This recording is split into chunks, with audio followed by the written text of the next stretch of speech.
इस स्लाइड पर तो भारत का एक बहुत ही शानदार 3D मैप दिख रहा है। सही कहा। और ध्यान से देखो, इस 3D मैप में जो प्रमुख पर्वत हैं वो किसी नॉर्मल पहाड़ की तरह नहीं बल्कि चमकते हुए 3D नोड्स की तरह दिख रहे हैं। इसमें लिखा है यूपीएससी एंड एसएससी 2026। हाँ, और ये बहुत जरूरी है। इस रेड बॉक्स का मतलब है कि आज का ये सेशन आने वाली परीक्षाओं के लिए एकदम गेम चेंजर साबित होने वाला है, तो अपना पूरा ध्यान यही रखना।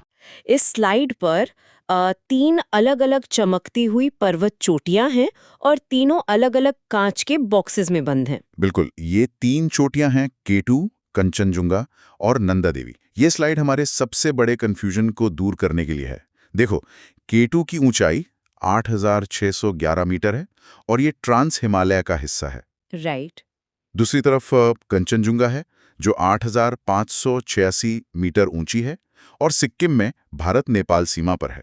और तीसरी नंदा देवी जो 7,816 मीटर के साथ उत्तराखंड के गढ़वाल हिमालय में है। पर कैलाश सर, अगर एग्जाम में डायरेक्ट सवाल आ जाए कि भारत की सबसे ऊंची चोटी कौन सी है, तो मैं इन तीनों में से किसे टिक करूं? ये तो काफी कंफ्यूजिंग हो गया। मुझे पता था ये डाउट आएगा और इसका जवाब वही रेड एग्जाम अलर्ट बॉक्स देगा जिसे तुमने अभी देखा। हाँ सर, मैं पढ़ती हूँ। इस अलर्ट बॉक्स में 3 कंडीशंस दी गई हैं। एग्जैक्टली। तो अगर सवाल हो भारत की सर्वोच्च चोटी मतलब भौगोलिक सत्य पूछा जाए तो K2 टिक करना है। अच्छा। पर K2 POK यानी पाक ऑक्यूपाइड कश्मीर वाले विवादित क्षेत्र में आती है। तो अगर सवाल हो भारत की अविवादित या अनडिस्प्यूटेड सर्वोच्च चोटी, तब जवाब कंचनजुंगा होगा। ओह, समझ गई। और तीसरी कंडीशन नंदा देवी वाली होगी। बिल्कुल सही। अगर सवाल ये हो कि पूर्णतः भारत की सीमा के भीतर स्थित हिमालय की सर्वोच्च चोटी कौन सी है, तब नंदा देवी सही जवाब होगा। वाओ, ये तो एकदम क्रिस्टल क्लियर हो गया। चोटी एक है, पर सवाल पूछने के तरीके से जवाब बदल जाता है। सही पकड़ा। चलो अब अगली स्लाइड देखते हैं काव्या। इस स्लाइड पर एक विशाल 3D बर्फीला पहाड़ दिख रहा है और इसके बेस से नीले रंग की बहुत ही चमत्कारी ग्लोइंग रिवर्स बह रही हैं। ये K2 है ना सर? हाँ काव्या, K2 मुख्य हिमालय का हिस्सा नहीं है। ये ट्रांस हिमालय यानी कराकोरम श्रेणी में आता है। ये पहाड़ सियाचिन और उसके आसपास के एक्टिव ग्लेशियर सिस्टम के बिल्कुल शिखर पर खड़ा है। पर सर, K2 तो इतनी ऊंचाई पर है जहां शायद ही बारिश होती हो, तो क्या इन नीले रंग की ग्लोइंग रिवर्स का पानी कभी सूखता नहीं है? इन्हें पानी मिलता कहाँ से है? यही तो इन ग्लेशियर्स का कमाल है। लाखों सालों से जमी हुई बर्फ धीरे धीरे पिघलती है, जिससे नदियों को लगातार पानी मिलता रहता है। ये एक लाइफ सपोर्ट सिस्टम की तरह काम करता है। सर, यहाँ बॉटम में एक रेड एग्जाम अलर्ट बॉक्स है। हाँ, उसे ध्यान से देखो। एग्जाम के लिए ये फैक्ट बहुत महत्वपूर्ण है कि यहीं से श्योक और नुब्रा नदियां अपना जल प्राप्त करती हैं। अच्छा, श्योक और नुब्रा। बिल्कुल। और ये दोनों आगे चलकर सिंधु नदी तंत्र यानी इंडस रिवर सिस्टम का बहुत ही क्रूशल हिस्सा बन जाती हैं। मतलब K2 सिर्फ एक पहाड़ नहीं, एक विशाल वाटर बैंक है। सही कहा। चलो अब अगली स्लाइड देखते हैं काबरा। यहाँ हम कंचनजंगा और कमेट चोटी का इम्पैक्ट समझेंगे। विजुअल डिकोड करूँ सर। इस स्लाइड पर मुझे 2 पहाड़ दिख रहे हैं। एक पर हरे रंग की मतलब ग्रीन ग्लो है जो कंचनजंगा लग रहा है, और दूसरे पर नीले रंग का ग्लो है जो कमेट चोटी होगी। Excellent observation Kavya. जो ग्रीन ग्लो तुम देख रही हो वो इसलिए है क्योंकि कंचनजंगा सिर्फ एक पहाड़ नहीं है बल्कि एक यूनेस्को विश्व धरोहर स्थल और एक बायोस्फीयर रिजर्व भी है। Oh wow. हाँ, और ये जगह स्नो लेपर्ड्स यानी हिम तेंदुओं का घर भी है। कैलाश सर, यहाँ मेरा एक डाउट है। हम नॉर्मली जंगल या नेशनल पार्क सुनते हैं, एक बायोस्फीयर रिजर्व बाकी आम जंगलों से कैसे अलग होता है? देखो काव्या, एक नॉर्मल जंगल या पार्क में हम सिर्फ जानवरों को बचाने पे फोकस करते हैं, पर एक बायोस्फीयर रिजर्व में हम उस पूरे इकोसिस्टम को, वहाँ के पेड़ पौधे, जानवर और यहाँ तक कि वहाँ रहने वाले लोकल लोगों को भी एक साथ बचाकर रखते हैं। ये नेचर और इंसान के बैलेंस का मॉडल है। चलो अब अगली स्लाइड देखते हैं काव्या। ये मेरी फेवरेट स्लाइड्स में से एक है। बाप रे, पहाड़ तो काफी डरावना लग रहा है। एक बहुत ही नुकीला और डार्क कलर का 3D पहाड़ है और इसको चीरकर एक चमकती हुई नीली नदी बहुत ही गहरा यूटर्न ले रही है। ये नंगा पर्वत है काव्या, महान हिमालय का पश्चिमी सिरा। इसकी ऊंचाई 8,126 मीटर है और इसकी लोकेशन ज्योग्राफी के हिसाब से बहुत ही स्ट्रेटेजिक है। सर मैंने सुना है इसको द किलर माउंटेन कहते हैं, पर ऐसा क्यों?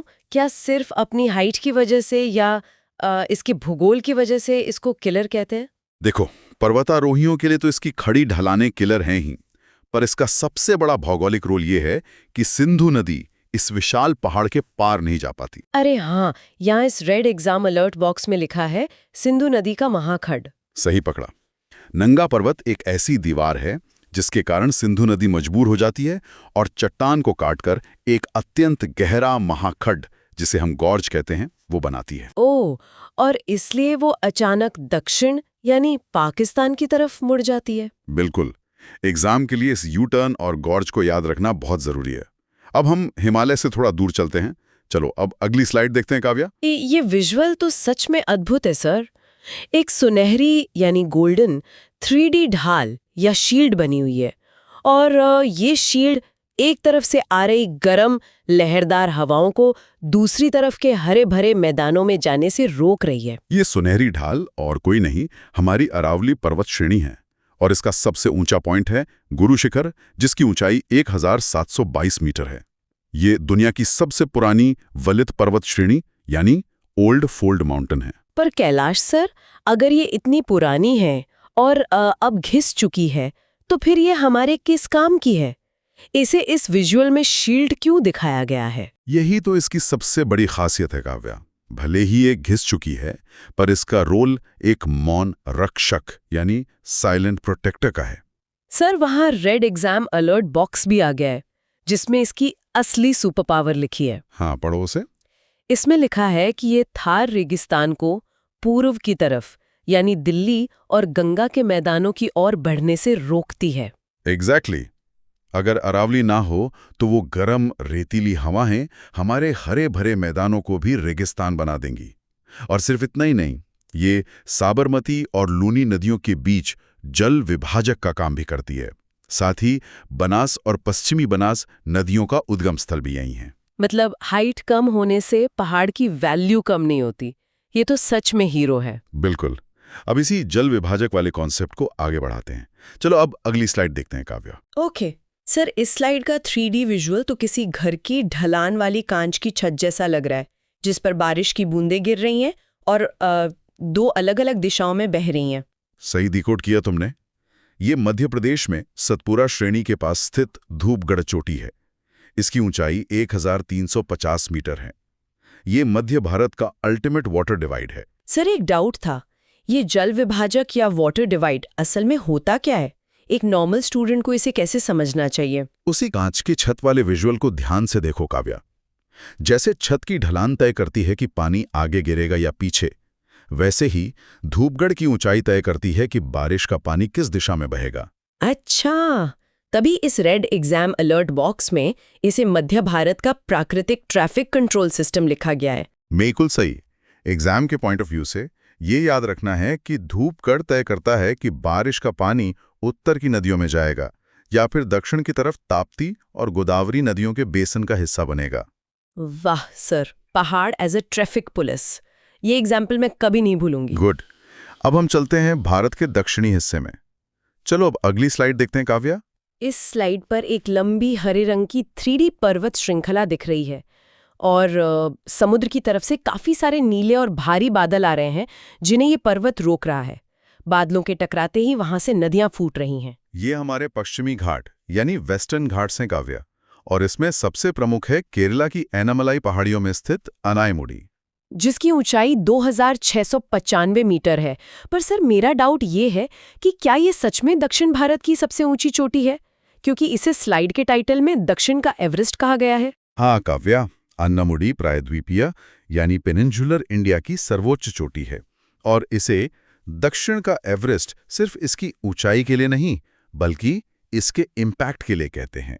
वो कैसे सर? और यहाँ रेड एग्जाम अलर्ट बॉक्स में अन्नामुडी और कालसुबाई दोनों का जिक्र है। ध्यान से सुनो। जैसे विजुअल में बादल टकरा रहे थे, अन्नामुडी और पश्चिमी घाट मॉनसून को रोककर भारी बारिश करवाते हैं, जिससे पेरियार जैसी जीवनदायिनी नदी को जीवन मिलता है। राइट। और इसी वेस्टर्न घाट्स में महाराष्ट्र के पास कालसुबाई चोटी है, जो 1646 मीटर ऊंची है। वहां से प्रवारा नदी का उद्गम होता है, जो आगे जाकर गोदावरी में मिल जाती है। मतलब अगर पश्चिमी घाट ना हो तो दक्षिण भारत में मानसून की बारिश ही ना हो। सही पकड़ा। अब जहां पश्चिमी घाट और पूर्वी घाट मिलते हैं, वहां चलते हैं। चलो अब अगली स्लाइड देखते हैं काव्या। कर एक चमकती हुई 3D गांठ यानी नॉट बना रहे हैं। ये 3D नॉट नीलगिरी की पहाड़ियों में स्थित डोडा बेटा चोटी को दर्शाता है, जिसकी ऊंचाई 2637 मीटर है। इसे द जियोग्राफिक नॉट कहते हैं। पर कैलाश सर, एक बात समझ नहीं आई। पश्चिमी घाट तो एकदम निरंतर यानी कंटिन्यूअस दीवार जैसे हैं, लेकिन ये पूर्वी घाट इतने कटे फटे क्यों हैं जो यहाँ आकर मिल रहे हैं? ये बहुत ही गहरा सवाल है काव्या। पूर्वी घाट लाखों सालों से गोदावरी और कृष्णा जैसी विशाल नदियों द्वारा काटे गए हैं, इसलिए वो टुकड़ों में हैं। पर जहां ये दोनों घाट मिलते हैं, वही डोडा बेटा है। Sir, red exam alert box इस नॉट पर फोकस कर रहा है। हाँ, एग्जाम के लिए